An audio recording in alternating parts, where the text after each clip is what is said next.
And welcome, adventure racing friends. I am Heidi Miller for AR World Series, and today I am speaking to most probably the most famous race director in the AR World Series. I'm speaking to Pascal Baua. Baua. Yeah, Pascal, I'm perfect. trying. Perfect. Perfect. In the Raid in France race director. With him is Flavie. She is going to help us a little bit with the translations. So let me say bonjour. Yeah. Bonjour, Eddie. Bonjour. Thank you. Comment vas-tu? Je vais très bien. Chez nous, pour l'instant, c'est l'été et c'est une saison qui est agréable. Et par rapport au contexte général, euh, on est dans une période où ça va plutôt bien en France. We're doing good in France, and comparing to some parts of the world, we are out of lockdown now, so it's quite enjoyable because you can go outside and the weather is quite nice because we're in summer. So globally, we're doing good. Oh, that is beautiful. It's beautiful to hear you speaking French. And thank you so much for your time to have a wonderful conversation with me, adventure racing friends, those of you in Europe and in France. You all know that Pascal has been one of the race directors with the longest running event. I think it's now 16 years going for the raid in France. Is it 16? 16, no, 13, 13. 13.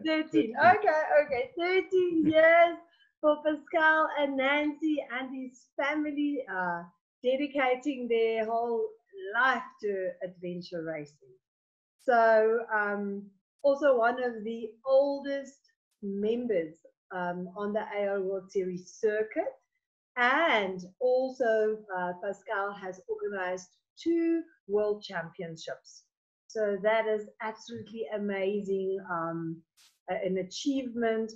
And so let's take this opportunity today to get to know a little bit more of this man sitting in front of us. So Flavie, you'll definitely need to help us here. But let's start by telling our friends, Pascal, please tell us, who is the Pascal, the before the race director? C'est toujours difficile pour moi de parler de moi. It's always really hard for him to speak about him. Okay. But,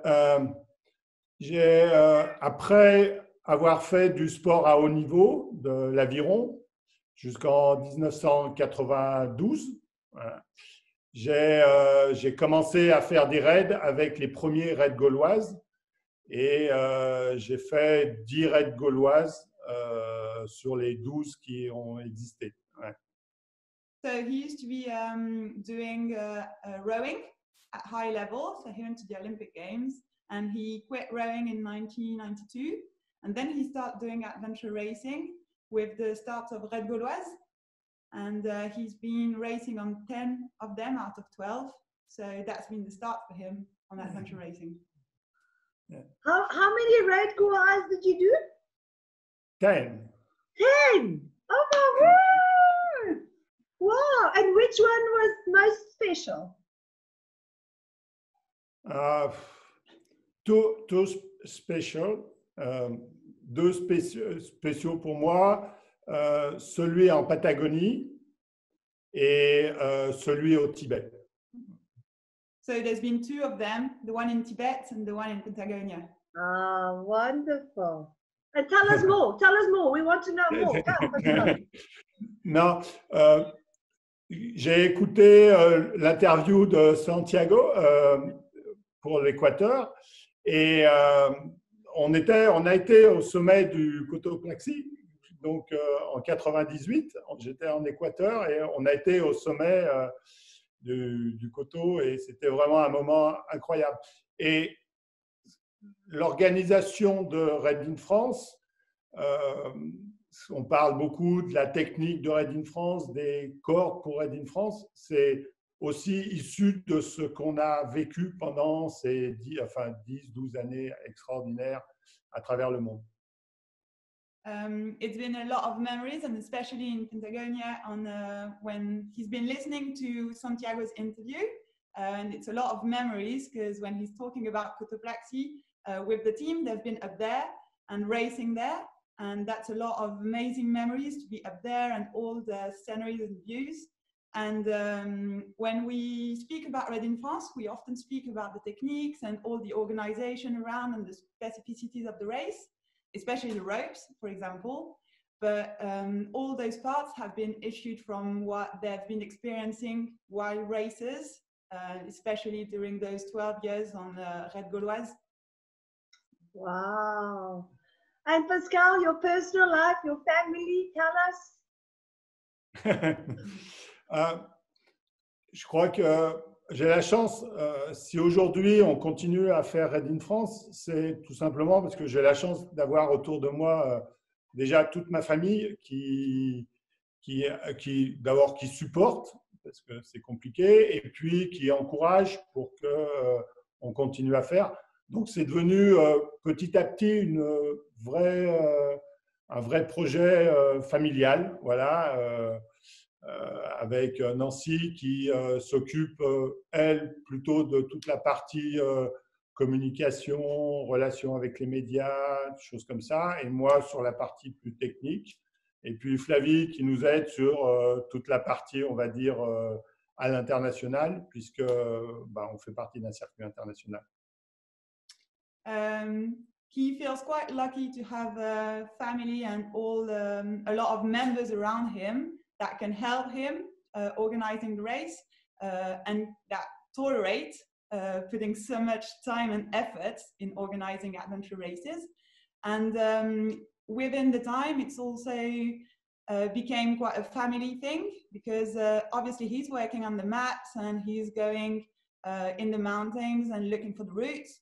And Nancy, my mom, she's working a lot on communication and doing all the communications, so on social medias, on communicating with races, with journalists, with dealing with all the questions and stuff. And when I can, I help them a lot with the translation and international parts, because obviously it's an international race, so it's a family thing sort of now. Oh, beautiful. Je voudrais juste aussi, il y a la famille qui est là, et dans notre jargon, on dit qu'il y a aussi la famille Red in France, et l'organisation, nous, on est des bénévoles, on est associatifs, on n'est pas une société, on fait ça par passion, et on a tous nos volontaires, les volontaires qui sont là autour de nous, et une poignée importante qui est notre noyau dur d'organisation. Et sans ces gens-là, on ne pourrait pas organiser. Ça serait trop compliqué. Donc, on a vraiment un groupe très, très fort d'une dizaine de personnes, en plus de tous les gens qui sont sur le terrain. And when we in Red in France talk about the family, it's not just our family, the three of us, it's a whole family, and we're always talking about the Red in France family. And these are all the volunteers that helps us and my mom and dad all the time on organizing the race. And we've got a bunch of them who are there all year long, probably 10 or 15 of them who are there working on the race all year long. And without them, it wouldn't be possible to organize. So when we say that it's a family thing, it's a wider family than just the family that we can imagine. And I know that, I can vouch for that, because you will always hear that the French, the raid in France, got such a big support from locals and volunteers. And I've seen that for the first time myself when we came to the first World Champs you had in France. I think it was 2012, and we were there. And I could just see all these people and all these French volunteers, and everybody was like, what? I could not believe all these people. And it was absolutely amazing. And I've seen it again at the World Champs in Reunion, that so many volunteers came from France and came and supported you guys in Reunion. It's absolutely wonderful. I mean, you've built up something so beautiful, and you know, it's really to appreciate that value you've not only given to the teams, but you've also given to people that would love to be part of outdoor and nature, but they most probably cannot race, or their time, you know, it's not their time for that, but they want to be part of it. So you've really done an excellent job with that, with making adventure racing more than only the race. So well done and awesome on that. You got that? Yeah. I'll speak a bit slower, Pascal. No. You're good. Okay. You're good. Pascal, by listening to you and Flavia, I know it's a whole family, and of course, over the years, you know, it has, you know, everybody has the good times and the bad times. I want to know, when you did your own events and you did the raid, how did it come about to organize your first raid? How did that happen? Ouais, comment ça l'histoire de l'organisation de Raid in France, on était rapidement, on était en Nouvelle-Zélande en 2005. On faisait la course en Nouvelle-Zélande, les championnats du monde en Nouvelle-Zélande. Et avec un ami, on a regardé et on s'est dit, mais quand on est en Nouvelle-Zélande, on dit que ça ressemble à des morceaux de la France, et quand on est en France, on dit que ça ressemble à des paysages ou des choses qui peuvent être en Nouvelle-Zélande. Et en France, il n'y avait plus de courses majeures, de grands raids. Il y avait des petits raids à la journée, mais il n'y avait pas, nous qui venions des raids longs, il n'y avait plus de courses, et les raideurs français ne connaissaient plus les raids longs. Et on s'est dit, c'est peut-être le moment de nous, avec un raid, de faire connaître. On va toujours très loin dans tout le monde, pourquoi pas, mais on a envie de faire connaître notre pays. Et pour connaître un pays, à titre personnel, je crois que je n'ai jamais découvert de manière aussi intense et profonde un pays quand j'ai été faire un raid dans ce pays-là. Et donc, je me suis dit, si je veux faire connaître mon pays aux étrangers, parce que les étrangers ne connaissent pas bien la France, à part Chamonix et la Côte d'Azur, le raid, c'est vraiment un très bon moyen. Et c'est comme ça qu'on a décidé de faire Raid in France. You got that idea?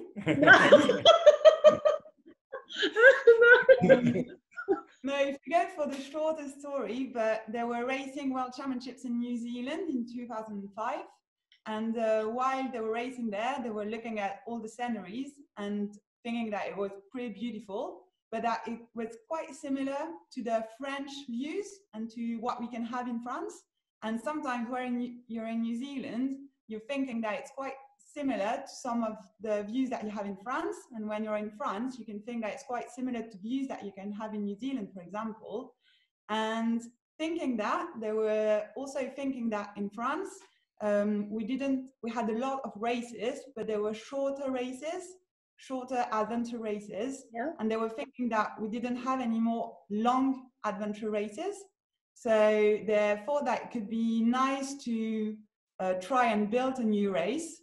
And because they wanted to, you know, when you have foreign people, they know France, but they know France for what is the most famous. So you've got Côte d'Azur in the south of France, and you've got Chamonix with the Mont Blanc, but there's loads of other areas in France that people don't know about. So their aim was to let people in France to discover our territory and to show the world what resources we can have in France. Pascal, at that point, did you thought about that it's going to become 13 years later? Or was it just to organize one race? Si tu avais pensé que ça aurait pu durer 13 ans ou c'était juste une course? Quand on a organisé la première fois, c'était compliqué, c'était difficile. Ça nous fait beaucoup rire maintenant quand on voit, quand on a fait 2007 et quand on est capable de faire 2018. Mais on a toujours fait step by step, étape par étape. Voilà. Jamais on s'est dit dans 10 ans on va faire 10 éditions. Non, on s'est dit on fait une édition et puis si ça marche on en fera une autre et puis après on a demandé si on pouvait organiser les championnats du monde, donc on a fait des courses en fonction de ça. Puis les choses se sont faites naturellement. Et après, quand on regarde en arrière, on dit ça fait 13 ans qu'on fait des courses. Jamais on n'aurait pensé au départ faire 10 éditions et faire 13 ans de courses d'aventure. Non, on ne pensait pas. The answer is no, because obviously the first time they organized, there were lots of issues, loads of difficulties, and it was not that easy to organize everything. And they went really step by step, organizing this first race. And now, if you look back, when you look back in 2007 and what they've been able to organize in 2018 during World Championships, it's a huge gap. And they never thought that in 2007, they would have never thought that it would have been possible to organize such a big event nearly 10 years later. So yeah, all the races have been done step by step, just doing one thing and then another one and then another one. And obviously with the World Championships, races have been organized around World Championships. So you've been thinking about the World Championships, but it's always been step by step. Yeah, it's a big journey, hey? I mean, surely, Pascal, share with us, you know, you're speaking about the difficulty and you know, people think there's a race and it's just so easy. You know, in your personal opinion, you know, what do you find the most difficult of putting a race together? There's so many things, but in your opinion. Yeah, so many things.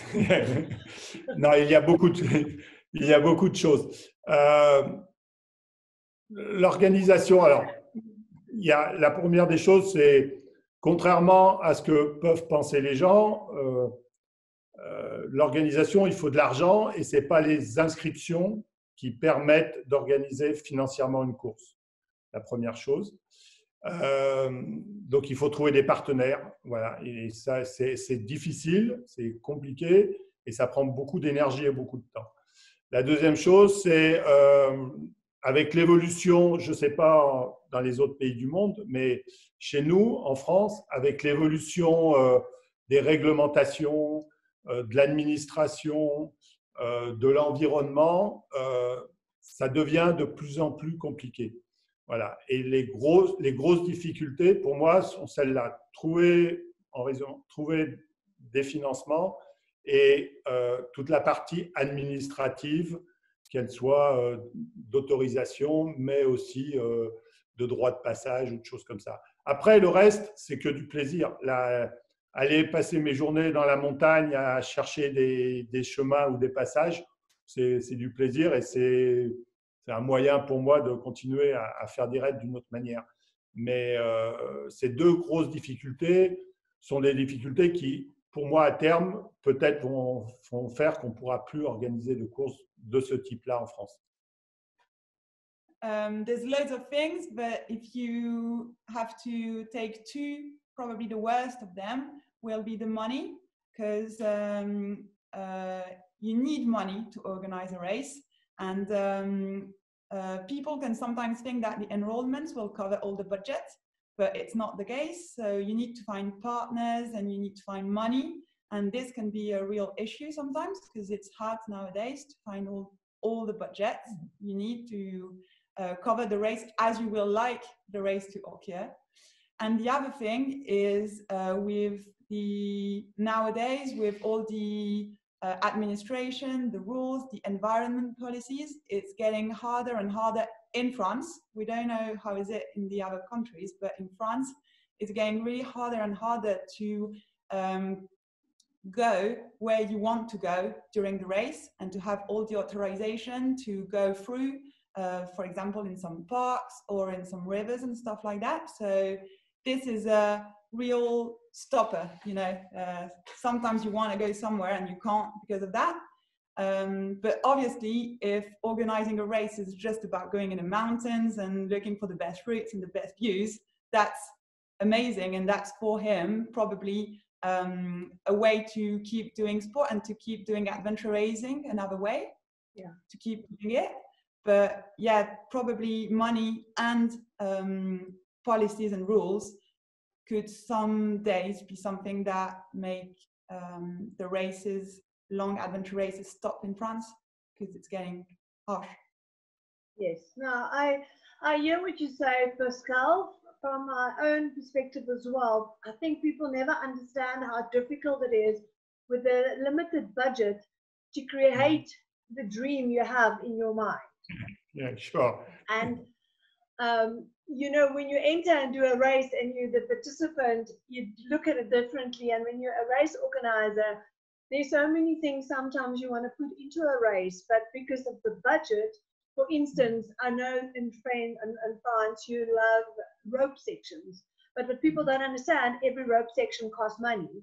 And for instance, and sometimes you have this massive thing you want in your head and you can see it and you can dream it, but you cannot do it because it just can't work. Or again, then you bring in the second point, you don't get the permission. And that is very difficult. And I do think it is something that is happening all over the world. Maybe in a first world country like in France or Europe, it gets first harder there because to get the permissions and all the policies. But it's definitely the two factors that is putting a lot of limitations on our dreams as a race director. So, but for what you've achieved, and that's what I always say to teams, imagine you as a race director got unlimited funds. Imagine what you can do. So, for what you've achieved thus far with all these constraints, that's why hats off to everybody for making it happen, that, you know, making these dreams come true with what you have and putting it together. So that in itself is a fantastic achievement. Pascal, that is a difficulty. Share with me, why are you keep on coming back and organizing another race? What does it do to your heart? Why do you do this? Parce que j'aime ça. Tu veux traduire, ouais. Because I love organize. Yeah. You love it. Yeah, sure. Ah, Pascal, yeah. Ben, non, en 2018, après les championnats du monde, on avait décidé de faire une année off et il s'est posé la question de savoir si on continuait ou pas. Voilà. Et Raid in France, maintenant, c'est dans le paysage alors, français, peut-être international, je sais moi, mais dans le paysage français, ça reste maintenant, j'ai l'impression, une course qui est bien présente et dont les coureurs français sont… c'est devenu un peu la course qu'il faut faire, voilà, en France. Et je trouvais que si on arrêtait en 2018, on arrêtait comme ça brutalement, et l'idée de repartir pour nous au maximum sur 3 éditions, voilà. En 2024, maximum, je stoppe et j'arrête. Mais au moins jusqu'en 2024, essayer de continuer et de porter un peu la flamme et peut-être de trouver et de travailler avec des gens qui, à terme, pourraient reprendre et continuer Raid in France dans l'esprit dans lequel on veut le faire. Voilà pourquoi on est reparti. Et puis peut-être, si Greg est gentil, peut-être organiser un championnat. in 2018, after the World Championships, they decided to have a break for at least a year, so in 2019. And during this time period, the question was asked if Red in France was going to keep on going or not, because it's a lot of energy. And we don't really know internationally, but in France at least, Red in France has become quite, it's a race that people know about and probably a race that people want to do and want to try someday. And it felt like if we stopped in 2018, it would have been quite a brutal stop and just the end of something one day. And it felt like quite a shame. So it's been decided to go for maximum 3 more years. So whatever happens in 2024, it will be the end of it. Well, the end of this era. And my dad will stop organizing. But maybe if we keep going for 3 more years, we could find people that want to keep on going and keep on make the spirit live and doing sort of this race again or this race their way. So that's the aim of it. Oh, Pascal. We could hope for a 3rd World Championship. Wow, yo. Pascal, you know what? For you to do it for so many years, and the world champs and the challenges, I think the world and not only in France, bigger than France, we all can see that your love and dedication towards adventure racing, and it's wonderful. And please don't stop. Thank you for coming back, and thank you for saying that you're going to go another 3 years. And as you say, life will roll in its natural course. It will take its natural thing. Maybe in some time, these people will continue in your name or however. But for now, we are super excited and happy that I know in your heart you can just not part with adventure racing.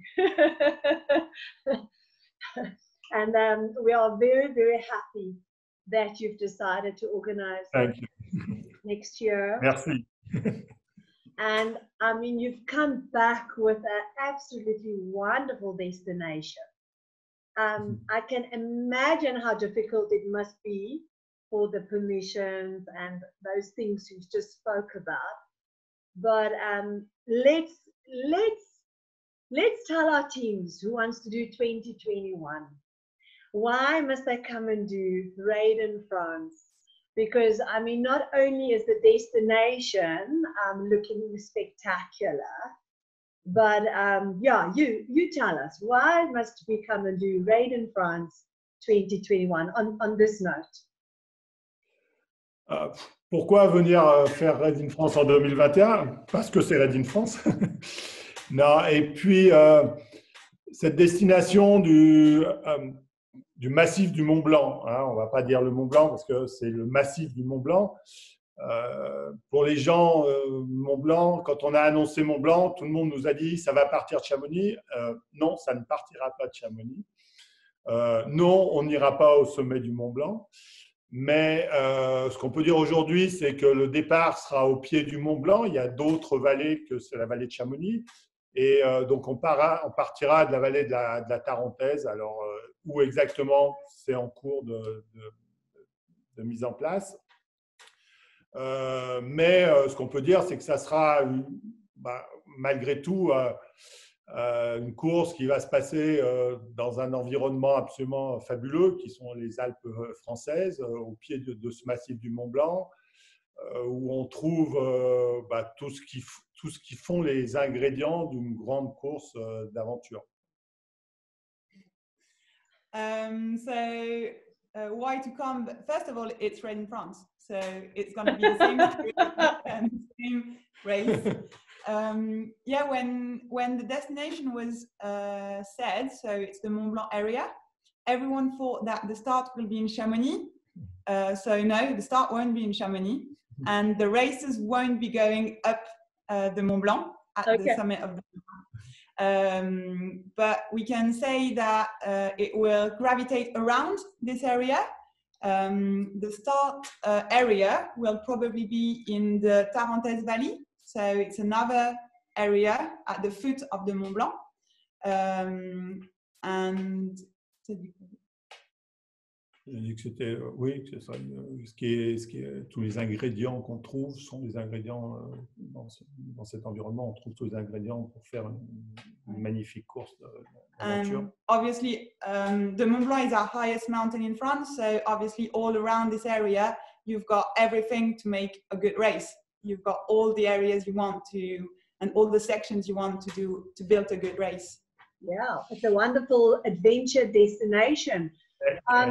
I can imagine, you know, you obviously got the mountains and the valleys. And Pascal, tell us if teams are coming, obviously there's going to be significant trekking, I can just imagine. And the mountain biking will be beautiful.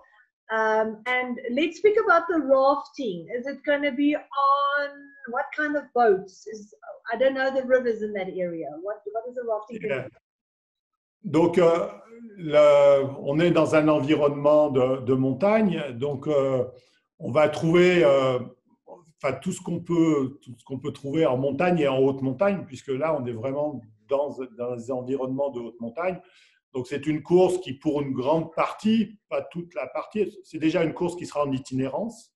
Ce n'est pas une boucle, c'est un point de départ et un point d'arrivée. Le point d'arrivée sera un endroit aussi qui est absolument magique. Voilà. Aujourd'hui, on attend encore aussi des confirmations, mais très rapidement, on va donner le lieu de départ et d'arrivée.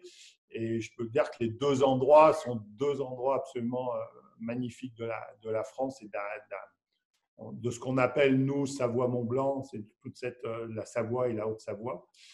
Voilà. Et donc, on va trouver des trekkings qui sont des trekkings de haute montagne avec de la neige.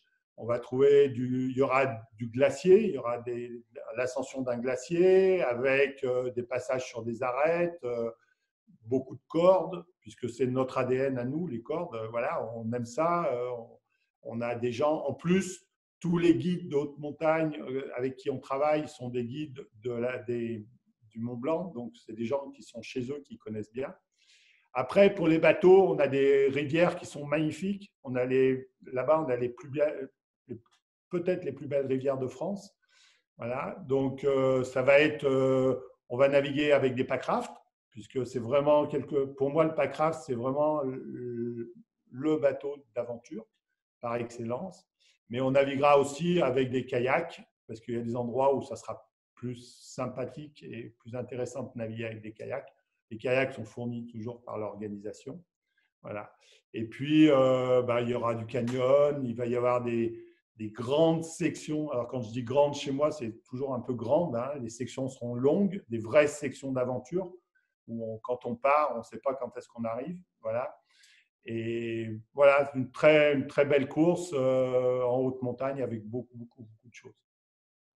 Flavie, did you get all of that?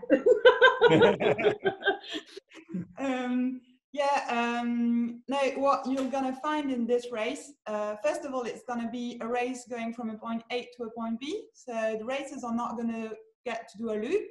So the area that we say for the start will be in Tarentaise, and the finish line, we're still waiting for the permissions to go there, but it's going to be absolutely mind-blowing.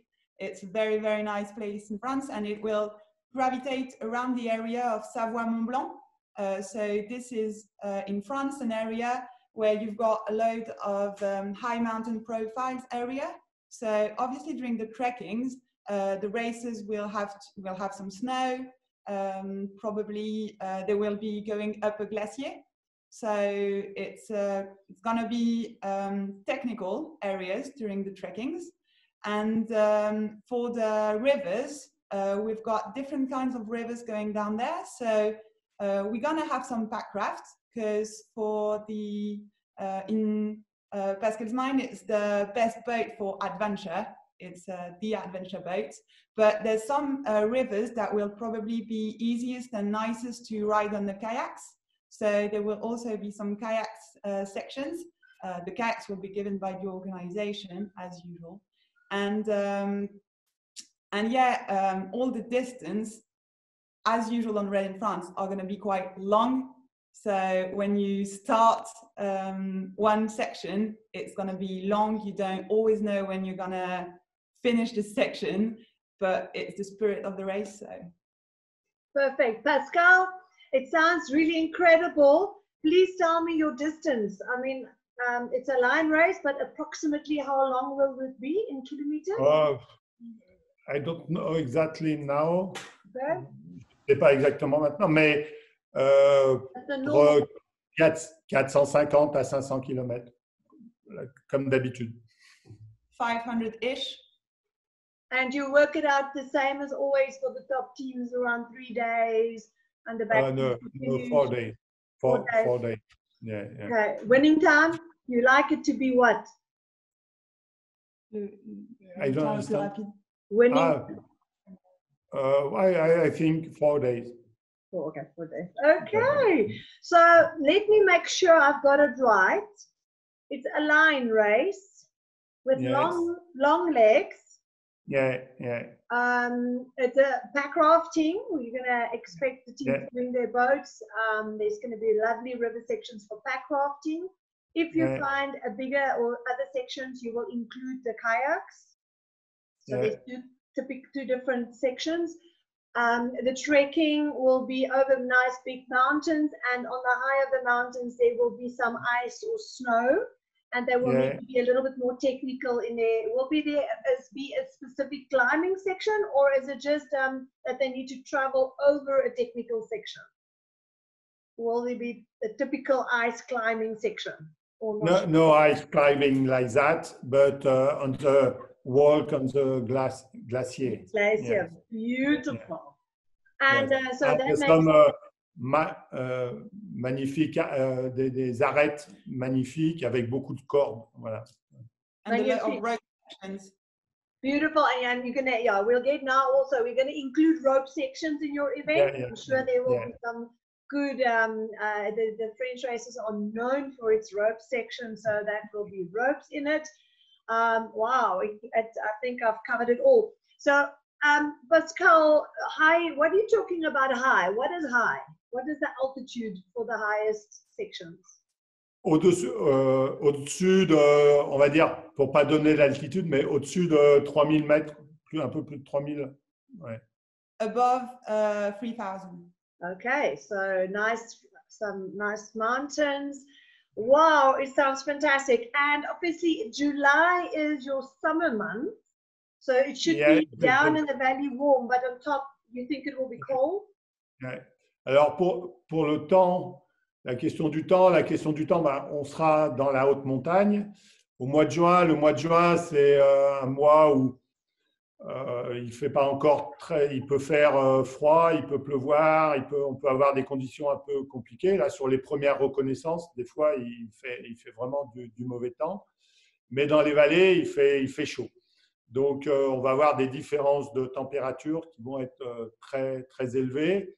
Mais la partie de haute montagne la nuit, ça sera des parties où il peut encore geler et faire froid. June is the beginning of the summer for us.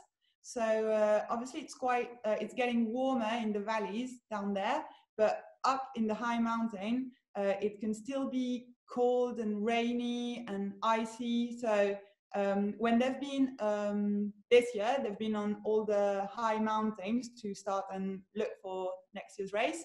And the conditions were not always very easy. So you can still have rain and it's quite cold. So the difference between the valley and the high mountain is going to be quite important. So yeah, it's going to be something to deal with. Okay, so it sounds like, Pascal, in my opinion, for the international teams who's listening to this conversation, for the French, they know the type of races Pascal is organizing, and they know the technical parts and sections of the races. But for the international teams who'd like to travel and has never been to a French race, it is a race where you can obviously see where the experience of the race organizer comes in, where he does most of the legs himself. he tested, he knows how long it takes to do the legs, if it's doable or not.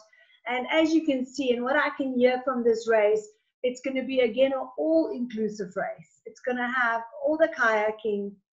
It's going to have great mountain climbing or trekking legs over beautiful, magnifique mountains. And obviously, I can already see the glaciers. You might have a bit of extra equipment, and they are very technical, the French races. So they will definitely include these extra special equipment you need on the equipment list. The weather can be grey down in the valley because summer is starting, but it can also be cold up in the mountains, and it can be not as great weather at some days. What have I missed? What have I missed, Pascal? Is that everything? Nothing. No. Of course, the mountain biking is going to be beautiful, because what else can you expect? Mountain biking. En France, maintenant, on dit qu'on fait du VTT Red in France, parce qu'on a la réputation qu'on porte toujours les vélos sur Red in France. Mais c'est pas vrai. C'est pas vrai. C'est pas vrai. No, Karim. In France, we're saying that we've got our own style on Red in France for the mountain biking, because racers are having a lot of time carrying their bikes, but that's not true. That's not always true. No, we know it's not always true. It's just small sections. Yeah, sure. So guys, it seems that it's going to be obviously a beautiful race. Pascal will make sure that all the elements are included. I know also the maps in France are a great quality map, so the navigation will be as Red in France is to be a perfect technical quality of navigation. So if you want a complete race where you really know that it will test your skill levels, it will make you a better team, and it will be great experience, go to their website, check out the race in France, plan it for next year. There's enough time to get yourself ready, and go and support the French guys. Go and join them. You know, after all these years, I've realized that the French people are really very warm and comfortable and welcoming. It's just, I think it's the language which is sometimes a little bit difficult. Yes. Yes. Comme à l'école. Non, j'ai oublié une chose et qui est très importante pour moi, qui est peut-être majeure, c'est que quand on a créé Red in France, on a créé Red in France pas comme une course, mais comme une découverte. Et c'est ce que je disais la première fois, c'est qu'on a créé Red in France pour que les gens viennent découvrir notre pays. Et quand on a fait Red in France, on s'est engagé la première année, et on l'a fait depuis les 10 éditions, à ce que toute équipe qui prend le départ de la course, si elle n'abandonne pas, elle passera la ligne d'arrivée. Donc ça, c'est important à dire, que les équipes comprennent qu'elles sont là pour certaines pour faire la course, mais d'autres, elles sont là pour venir découvrir un endroit magique dans des conditions incroyables. Et je crois que c'est important pour moi qu'on ait des équipes, des top teams, mais aussi qu'on ait des équipes qui viennent découvrir et qui viennent juste se faire plaisir. Et je fais un petit coucou à Daniel, qui est pour moi le meilleur exemple de Belgique, le meilleur exemple de ce que peut être Red in France. Il vient chaque année faire un voyage voilà, dans un coin de la France, et j'espère que tu seras là en 2021. There's something that we haven't talked about, is that we said earlier in the conversation that when he decided to create Red in France, the aim was really to allow people to discover the territory and to make a journey and to enjoy themselves during the race. And this year again, it's the aim. Obviously, there's some teams who are coming to race, and there's top world ranking team, but it's important for the race to have also people that come here to discover, to have an adventure and to have a journey and to enjoy themselves in what they're doing. And we have one thing on Red in France, is that a team that doesn't withdraw will cross the finish line. It's our aim. each team that want to cross the finish line will cross the finish line. And this year again, it's going to be something, it's happening, and we will help all the teams to enjoy themselves during the race. And what makes the spirit of Red in France. For example, we have Daniel from the Belgium team, who is the perfect example for that, because he's been racing on Red in France since the first edition, and he's here every year, and he's just enjoying himself on the race. And that's what that's a big reward for the organization. No, Pascal, a very true thing you said. It's very, very important for teams to understand it's not only, the race is not only for the top teams and the experienced people.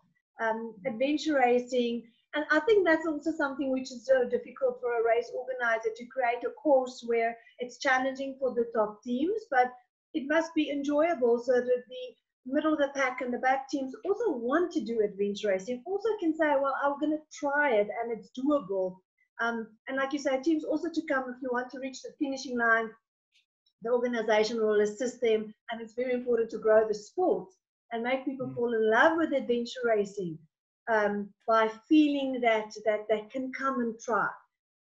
It's for everybody. So fantastic. I mean, that is such a wonderful closing to our chat.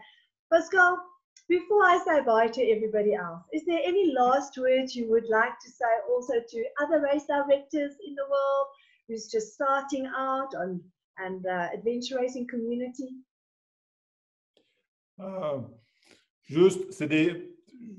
J'ai souhaité à tout le monde déjà, on a dit, safe.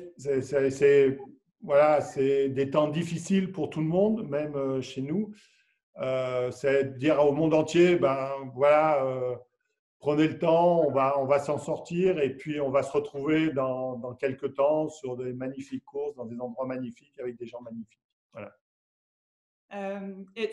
We know that it's going to be hard for some people and for the whole world nowadays, but to keep hope, and that we really think that we'll meet all together again on amazing races, and that things will come back to normal, and just wait for it and keep hope and stay safe.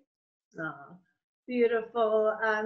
Thank you so much, Pascal. I think it's important for everybody to always get that positive feeling and message, and then we will all see each other again. And from our World Series side, we just want to thank you and Nancy, Flavie, the whole family in France for really growing and building the sport in Europe. We have the best races in the world, most probably from France. And it's also because you were part of that journey for so many races. We just wish you all the best in the following months and preparing this route.